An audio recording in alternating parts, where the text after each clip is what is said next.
that I was sick for a whole 8 days, I missed reporting on some of the hottest topics of this century, and of course the hottest topic is that of the Roe versus Wade reversal in the Supreme Court. Now look, there are many places to go with this story, and I'm going to cover some of the highlights on my feelings on abortion and my feelings on the crazy people who think abortion is a good idea. Let's just start here though. When I was younger, about 9 years old, the case of Roe versus Wade was heard by the Supreme Court. The idea of the case was simply this. A woman, whose real name, by the way, was Norma McCorvey, wanted an abortion. She lived in a state where abortions were illegal, except where it would be a life-saving procedure for the mother to abort the child. So she hired a good lawyer to defend her right for an abortion, and when she filed the case against Henry Wade, who was the district attorney of Dallas County at the time. Now, Jane Roe, which, by the way, was the fictional name, instead of Jane Doe, they used Jane Roe. I guess they wanted to do it to make sure that in history, they think it was just Jane Doe. But Jane Roe was a fictional name used to hide the name of Norma McCorvey, and in such a case, the name of the case, as you know it, was Roe versus Wade.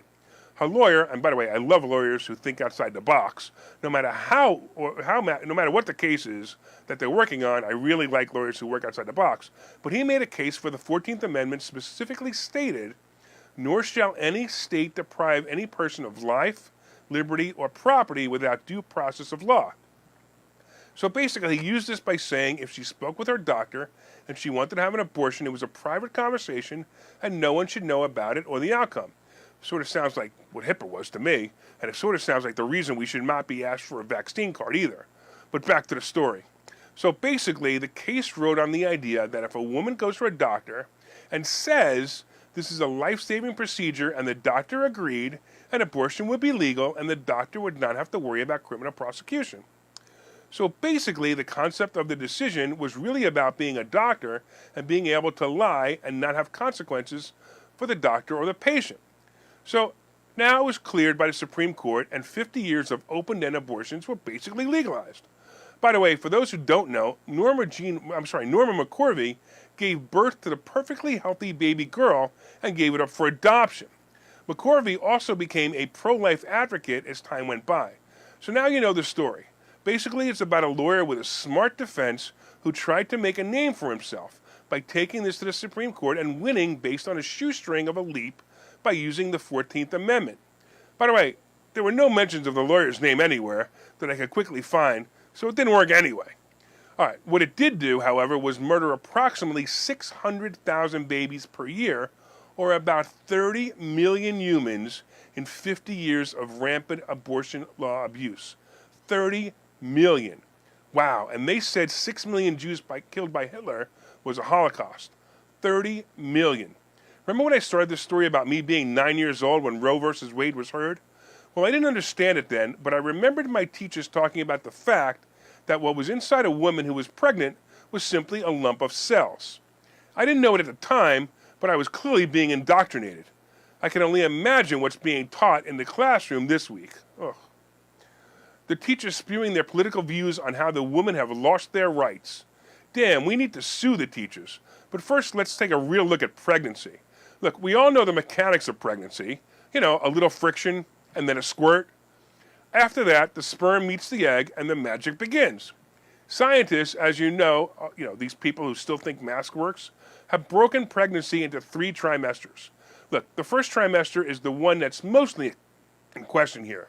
Most abortion laws allow mothers, can I still say mothers, or is it now the birthing person? I guess I'm going to stay old school. Most abortion laws allowed mothers to have an abortion up until the end of the first trimester. But let's talk about the first trimester. So after the squirt comes conception. The egg and sperm have become what's called a zygote. It is now 16 cells. It splits and becomes 16 cells. Now, this basically could be the reference of lump of cells that people refer to. Next, by the way, that's within a day. Next, after 7 days, the zygote finds a comfy spot in the uterus and burrows itself into the uterus to grow. At this point, the developing baby is tinier than a grain of salt. The rapidly dividing cells are in the process of forming the various body systems, including the digestive system. 4 weeks after conception, the baby is now known as an embryo. It is around 3 millimeters in length, and in 3 weeks from then, the heart is already beating. Now it has been a total of 5 to 6 weeks from contraception. Even the evilest liberal must understand that this is now a real human being inside another human being. It has a heartbeat. But let's continue. The next week, the eyes, the mouth, the tongue are forming. The tiny muscles allow the embryo to start moving around the womb, and mommy might even notice the movement.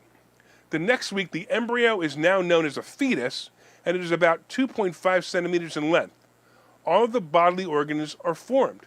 The hands, the feet, which previously looked like thumbs or paddles, are now evolving fingers and toes. The brain is active and has brain waves. This is 4 weeks before the end of the first trimester. Brain waves. Did you ever hear of somebody pulling the plug on an adult who had no more brain waves because the doctor said they're technically dead? Well, this embryo is scientifically alive in every way.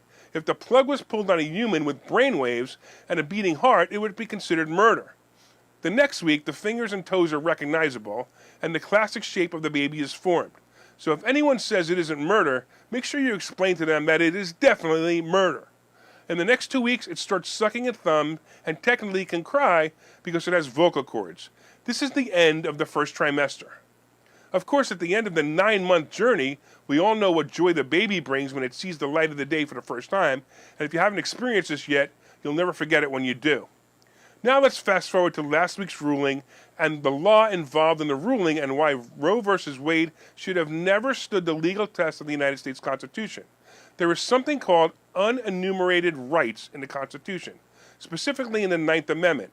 This was written to be sure that the rights that were not thought out and not written in the Bill of Rights would not be construed as rights taken away. Basically, it stated that just because we didn't mention it, you still have the right to do something. It reads like this: the enumeration in the Constitution of certain rights shall not be construed to deny or disparage others retained by the people. So what does that mean exactly? It means that the federal government doesn't own the rights that are not listed in the Constitution. Instead, they belong to the people. Now, this also gets confusing. So does it mean that people have the right to do anything someone wants to do? Technically, it is their right. So if you wanted to rob a store, and it isn't mentioned in the Bill of Rights that robbing a store is illegal, then I have the right to rob the store. Well, yes, it does mean that, but let's talk about that's where laws come from. Laws that are set by each state for punishment of those crimes. In fact, the 12th article of the Bill of Rights says that the powers not delegated to the United States by the Constitution nor prohibited by the states are reserved to the states respectively or to the people. This basically means that enumerated rights, all the rights not mentioned in the Constitution, are governed by the states and the governors of those states. This ruling is the ruling that overturned Roe versus Wade, and it might be political to me, but the Constitution and the Bill of Rights were actually saved by the overturning of Roe versus Wade. They were completely unconstitutional, Roe versus Wade, and it made absolutely no sense. The Constitution, which had been losing its power for many years, is finally back and being observed. The Constitution that was also saved this past week when the football coach, Joseph Kennedy, who until 2015 served as a part-time assistant football coach in the city of Bremerton before he was fired for praying on the football field before and after games. This guy was fired because he was praying. I mean, cut me a break, right? The Supreme Court ruled in his favor. Also, the Supreme Court struck down a New York handgun licensing law that required New Yorkers who want to carry a handgun. And, they said that before, and if they wanted to carry a handgun, they had to show a special need to defend themselves. First of all, they already have a special need to defend themselves. They live in New York. But that's beside the point. The First Amendment and the Second Amendment live on again.